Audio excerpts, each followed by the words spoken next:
നന്ദനത്തിൽ അഭിനയിക്കുന്ന സമയത്താണ് ആദ്യമായിട്ട് നന്ദനത്തിൻ്റെ ലൊക്കേഷനിലാണ് ഒരു സാരി തരുന്നത്.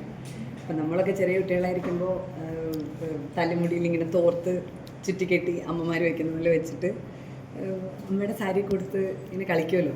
സാരി കൊടുത്ത് അമ്മയായിട്ടൊക്കെ നമ്മൾ കളിക്കില്ലേ ചെറിയ കുട്ടിയായിരിക്കും. അപ്പോൾ അങ്ങനെ കളിച്ചും പിന്നെ എൻ്റെ അമ്മ ടീച്ചറായതുകൊണ്ട് എന്നും സാരിയാണ് അമ്മ കൊടുക്കുന്നത്. അപ്പോൾ അമ്മ സാരി കൊടുക്കുന്നത് നമ്മളിങ്ങനെ കണ്ടുകൊണ്ടിരിക്കുകയല്ലേ ലൈവായിട്ട് എല്ലാ ദിവസവും ധൃതി വെച്ച് അമ്മ സാരി കൊടുക്കുന്നതും പിന്നെ ചിലപ്പോൾ എവിടെയും കല്യാണത്തൊക്കെ പോകുന്ന സമയത്ത് അച്ഛൻ പ്ലീറ്റ് വെച്ച് കൊടുക്കുന്നതും അങ്ങനെയൊക്കെ നമ്മളെപ്പോഴും സാരി കണ്ടുകൊണ്ടിരിക്കുന്നതാണ്. അപ്പോൾ അങ്ങനെ അന്ന് ലൊക്കേഷനിൽ ശരിക്കും നന്ദനത്തിൻ്റെ ലൊക്കേഷനിൽ സാരി എനിക്ക് എടുത്ത് തരുമ്പോൾ അവിടെ സ്ത്രീകളാരും ഇല്ല. അപ്പോൾ സ്ത്രീകളാരും ഇല്ലാത്തതുകൊണ്ട് തന്നെ വേറെ ആൾക്കാരോട് ഉടുപ്പിച്ച് കൊടുക്കാൻ പറയാൻ എനിക്ക് നാണക്കേട്. അപ്പോൾ എന്നോട് അവർ ചോദിച്ചു മോൾക്ക് കൊടുക്കാനറിയോ? അപ്പോൾ ഞാൻ പിന്നെ എനിക്ക് കൊടുക്കാനറിയാം എന്ന് പറഞ്ഞു. എന്നിട്ട് ഞാൻ ആ റൂമിനകത്ത് കയറിയിട്ട് നിന്ന് കറങ്ങി എന്തൊക്കെയോ കാണിച്ചു. എനിക്ക് ആകെ അറിയാവുന്നത് ഇവിടെ പ്ലേറ്റ് എടുക്കണം, പിന്നെ ഇവിടെ പ്ലേറ്റ് എടുക്കണം. പക്ഷെ എങ്ങനെ നോക്കിയിട്ട് പിന്നെ കുറേ അധികം അതൊക്കെ ഞാൻ എല്ലാ സൈഡുകളിലൊക്കെ കുത്തി കയറ്റി വെച്ച് അടിപ്പാവാടയിലെല്ലാം അഡ്ജസ്റ്റ് ചെയ്ത് വെച്ച് ഞാനങ്ങനെ സാരി എടുത്ത് നന്ദനത്തിൽ വരുന്നുണ്ട് സീനിൽ.